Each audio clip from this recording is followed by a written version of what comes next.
Welcome to Nightmare Fuel Stories. The lighthouse keeper's log. I never wanted to be a lighthouse keeper. The isolation, the responsibility, the constant sound of waves battering against rock, none of it appealed to me. Yet here I am, 3 months into my tenure at the Black Rock Lighthouse, perched on the jagged coast of Maine, where the North Atlantic hurls itself against the shoreline with unrelenting fury. My name is Daniel Marlowe. I took this job because I had nowhere else to go after Sarah left. 20 years of marriage dissolved in a text message while I was on a business trip. By the time I returned home, she'd cleared out half the house and left divorce papers on the kitchen counter.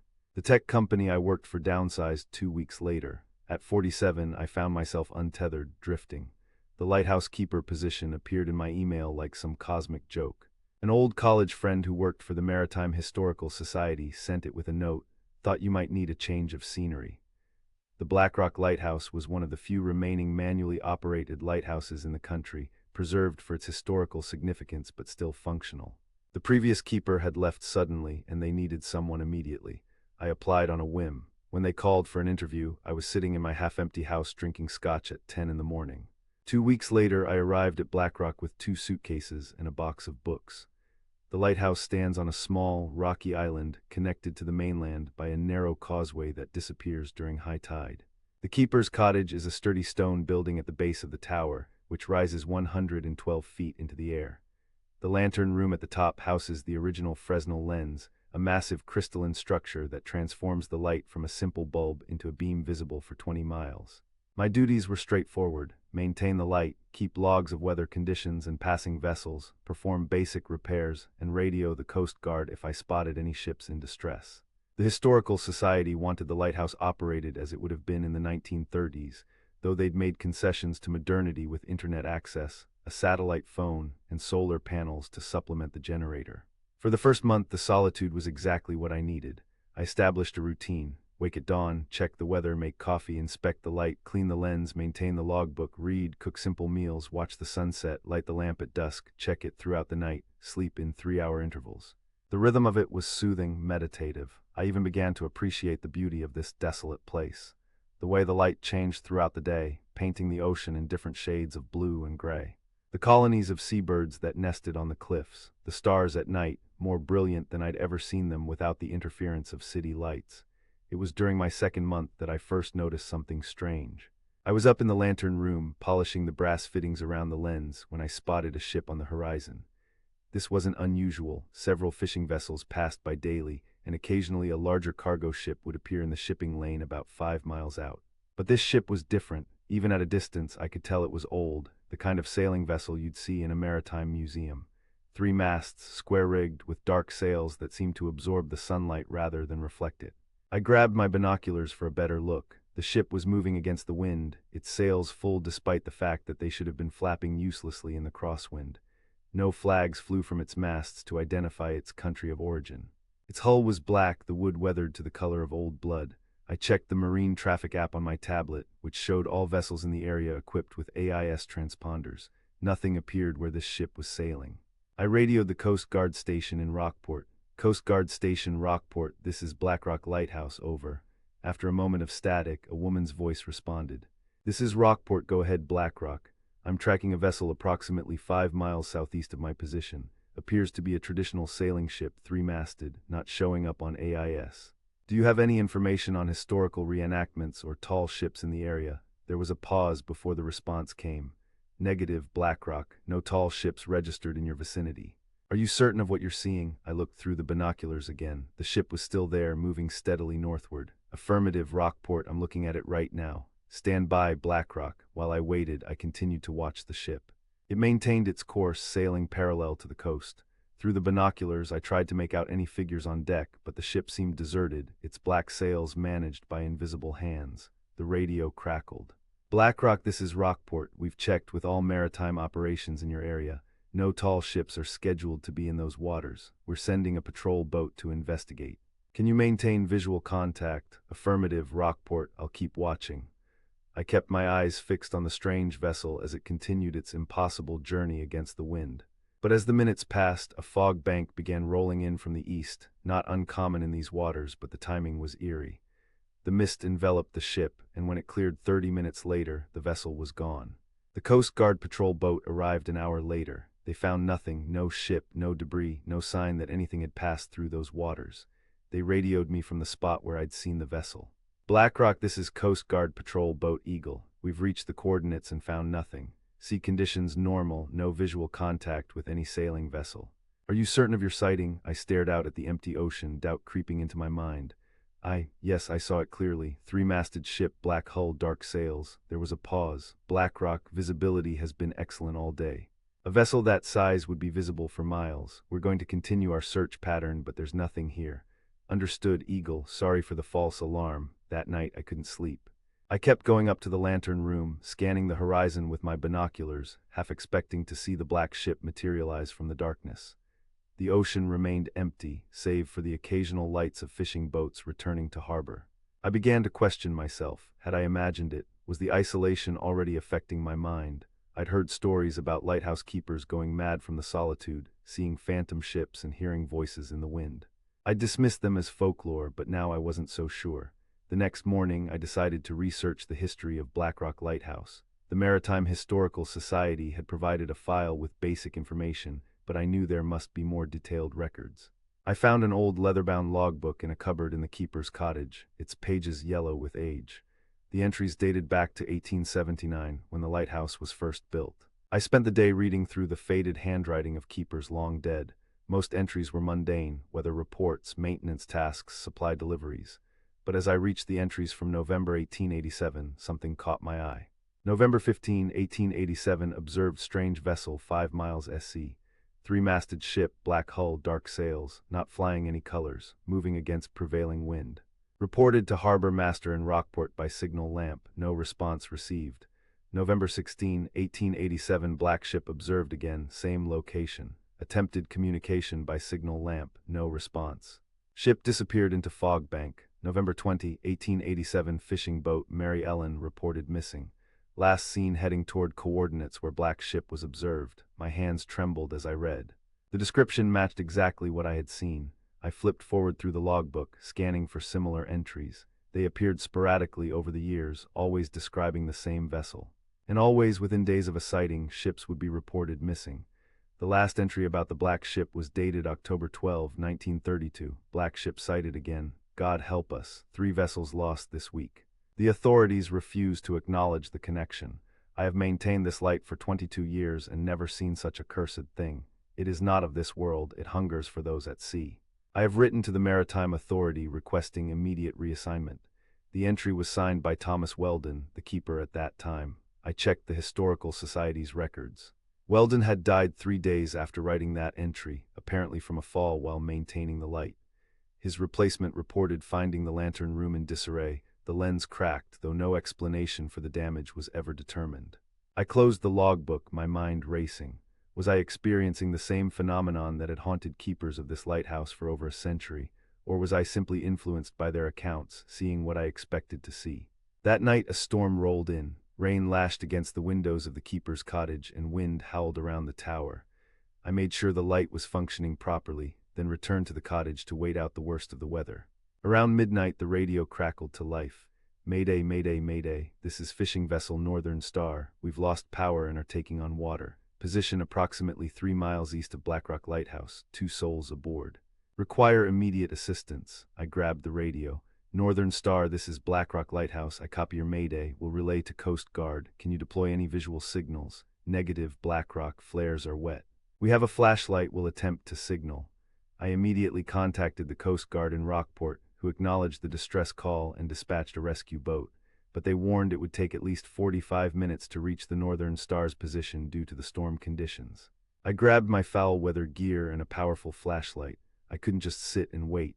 From the top of the lighthouse, I might be able to spot the fishing boat and maintain visual contact until help arrived. The wind nearly knocked me off my feet as I climbed the spiral staircase to the lantern room. Rain pelted the glass panes surrounding the light, making visibility poor despite the powerful beam cutting through the darkness. I trained my binoculars in the direction where the Northern Star should be. At first I saw nothing but churning waves and sheets of rain, then a faint flash of light once, twice, 3 times, the fishing boat's flashlight.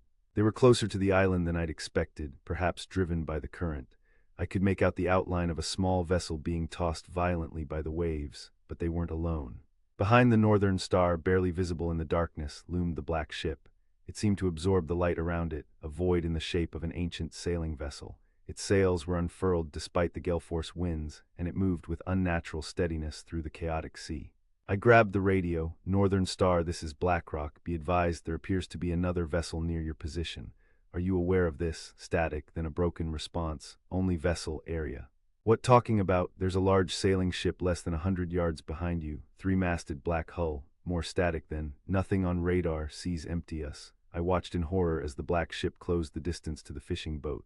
It moved with purpose like a predator stalking prey. The Northern Star seemed oblivious to the danger, its crew focused on keeping their vessel afloat. I had to do something.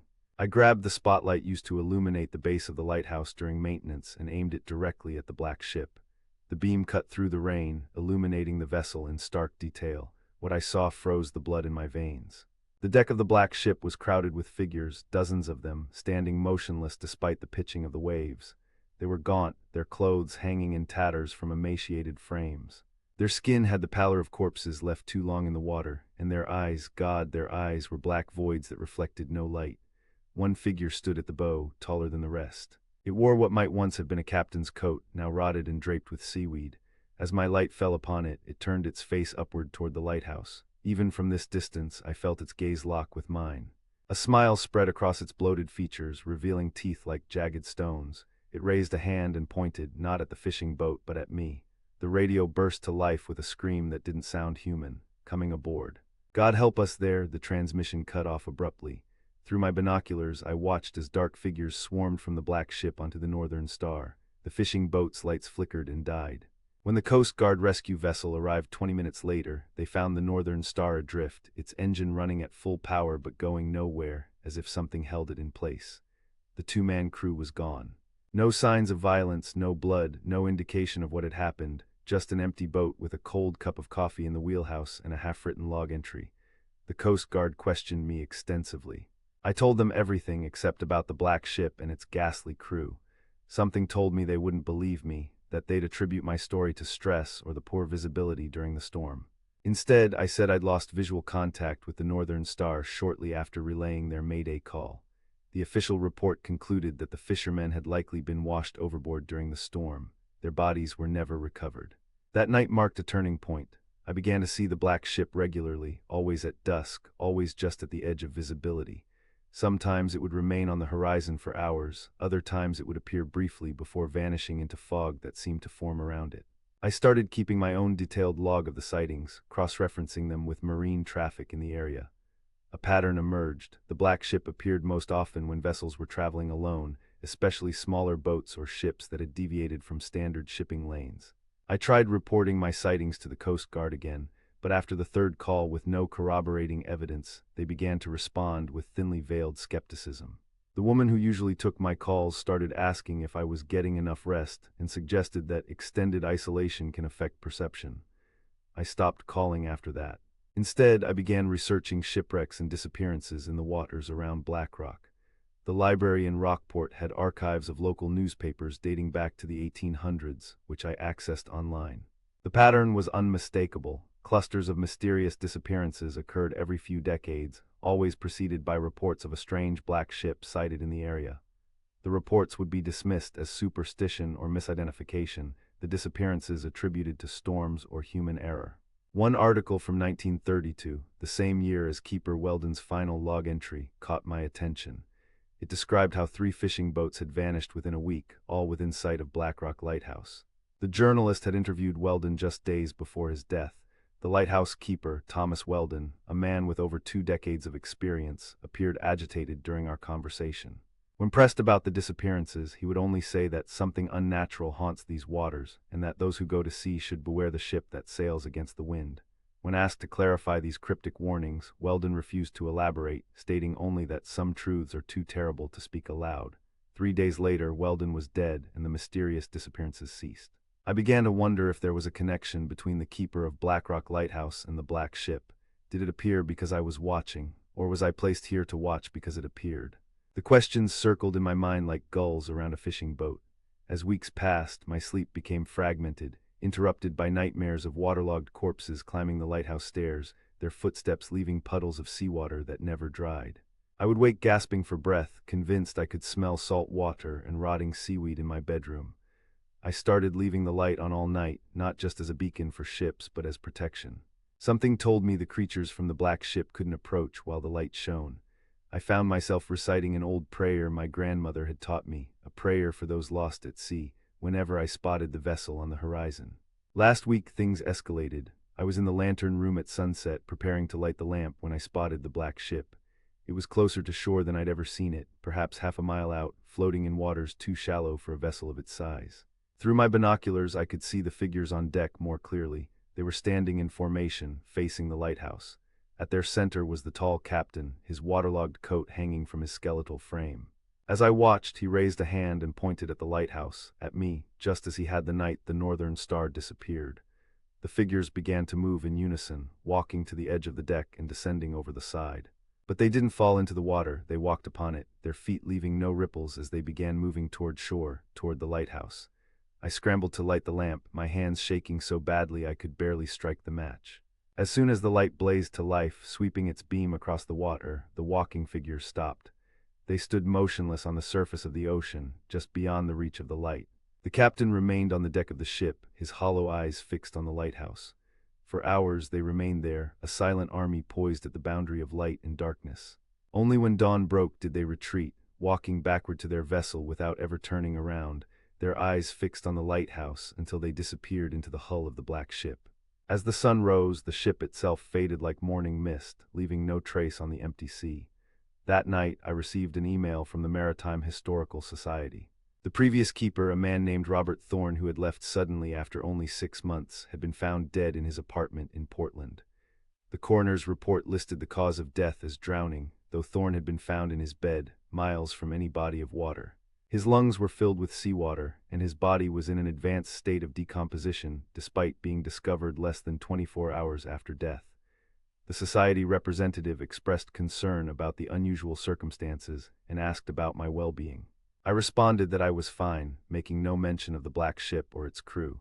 Something told me that acknowledging what I'd seen would only hasten whatever fate awaited me. Instead, I dove deeper into research, expanding my search beyond local records.